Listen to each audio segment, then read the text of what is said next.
Hello everyone, welcome back to our channel. Hope you have a wonderful day. In today's video, we're going to do a Q&A. Interesting one.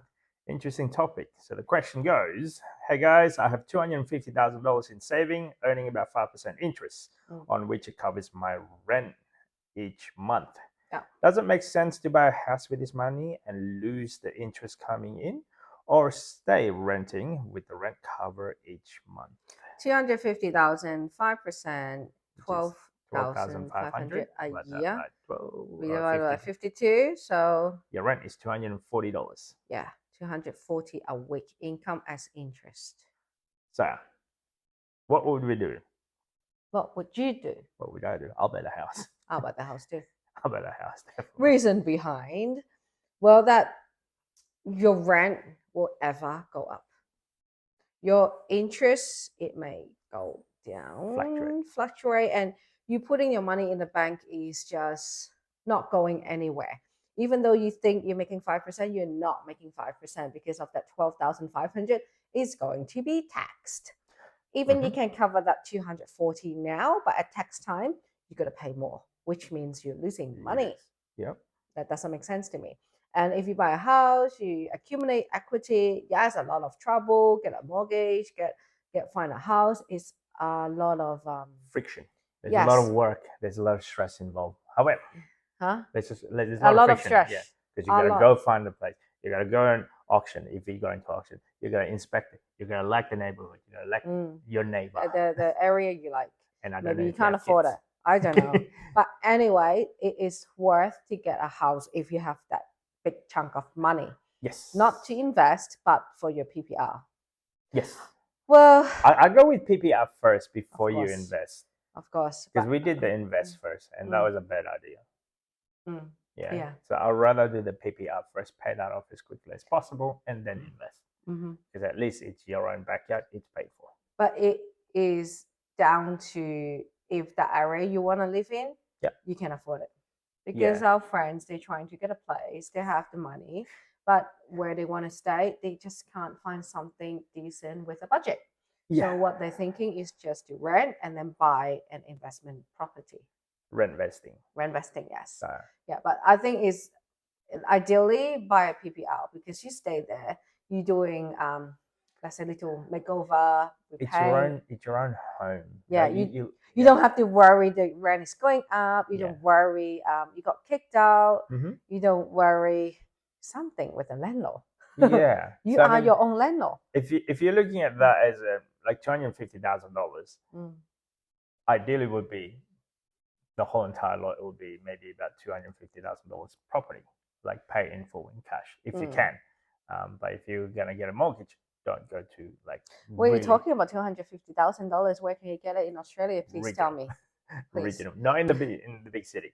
So anyway, so that's that option. The other option, like if you're gonna, I guess, pay a mortgage, let's say, without mortgage, do a lot of calculation of that, so that way it's not very stressful based on your income. Minimum is paying 20% as deposit. Yeah, if that was your repayment, should not be like 30% of your income. If you can cover only a third of your income for your mortgage, then good idea. Go for it. Yes. And then it should not be like if you can, don't do a 30-year mortgage. Go very shorter. The shorter the mortgage repayment, the quicker it is that you pay that off. The quicker you pay that off, the less stress, the less burden, the less of, hey, I have to make an income to pay this giant bill. Yeah. So now, in terms of the lifestyle, we found that owning your own property, it's a better go because it's yours. And definitely, like you don't have to worry about the I guess, anything that breaks down, you fix it yourself, obviously, or if not, get a tradie to do that. But you don't have to worry about moving again. Yeah.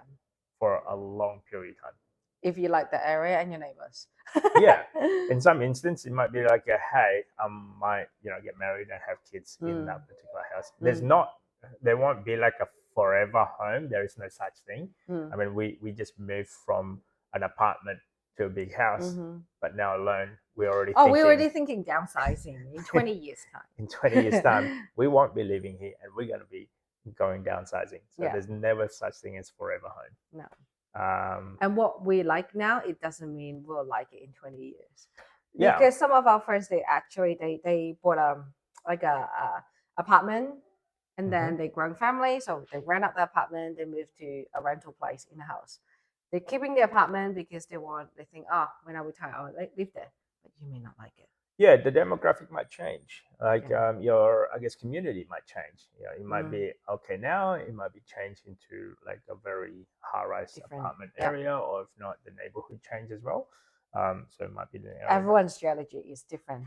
Yeah. But I'll say if you have that big chunk of money, get a house, because the equity or the value of the house definitely will go much faster compared to you put the money in the bank, earning interest, and that interest just can cover the rent for now. Yeah, that's for now. And then in the future, what if the rent goes up? And Yeah. then what if the interest goes down? And you're going to be in a hole. And yeah, and because that interest the bank paying you is just to cover inflation. yeah, So your money is not it's going anywhere. It stays still, or if not, maybe it just go backward a little bit. The other thing would be the equity positioning side of that. When you mentioned that, like, hey, you can do something about that. You can utilize that to grow your wealth, as an example. That you can repeat the process in a sense. Actually, I heard quite a lot of we got tradies doing our house. Few of them already. They bought houses in Brisbane here, around the area. They bought it like $200,000 few years ago. When I speak to few years ago. Yeah, I talked to another guy who's the same.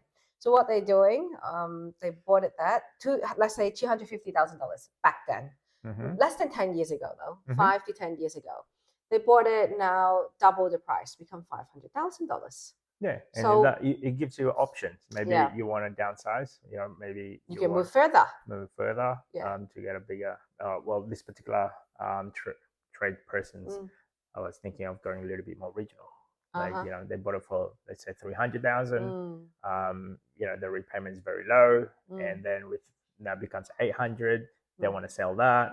They've got, if they pay off the bank, let's say it becomes $500,000 in their pocket. And they want to buy $1.5 million property. What? And because it was an acreage. Yeah. And then she also calculated, guys, listen, I like the idea of it, but the idea of having a mortgage of about $1 million, it might be stretching it. And go, hey, that's your comfort zone. If you're not comfortable in that repayment of that big amount lump sum, then don't do it. Yeah. So I talked to another trade person. So he's similar situation.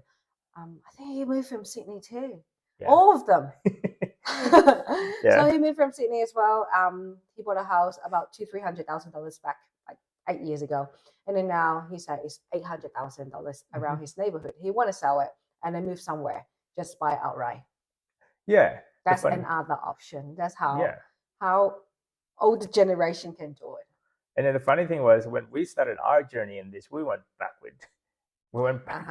Like, we try to leverage as much as we can with that amount of money. We like leverage it out, and then we talk to a couple moving out or something. Yeah. And then when we buy their clothes, and goes, oh, you pay this outright. So why would you pay outright? They paid. They said they paid more than double as the minimum repayment. Let's say it's $1,000. They paid $2,000. So they paid it off in 10 years. And at that time, they moved out of the house, and then they purchased another bigger house, but with maybe a smaller mortgage.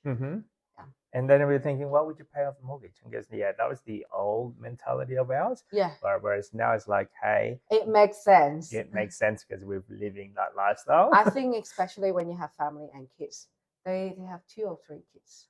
I think it totally makes sense when you have kids. You just don't want to have too much stress. Having kids are stressful enough. So overall, when we have that amount, 250,000, definitely buy a house. Yeah. At the very minimum. First, buy a PPR, comfortable, pay your mortgage, and if you have any left over, then go invest in somewhere. Or what they can do is get a house in a good location, rent out the bedrooms. That's another way. Single person, right? Yeah, I remember like when I was in my 20s, working in a corporate. There are a few people like that. There are people like, hey, we're still single, we're not married yet. I just bought my PPR, my unit. It was a 3-bedroom. It's like, I'm going to rent out the other 2-bedroom. Those 2-bedroom, being renting it out, they're actually paying off his mortgage. Yeah. So that's the other options. So, and then when when they get married and have children, which is what we went through, then No more tenants. no more tenants. Yeah. But at the same time, the first couple of years of your mortgage is just interest component anyway. Yeah, you So, just pay it off. You pay more than when like 10 years after, then you will pay more in your principal.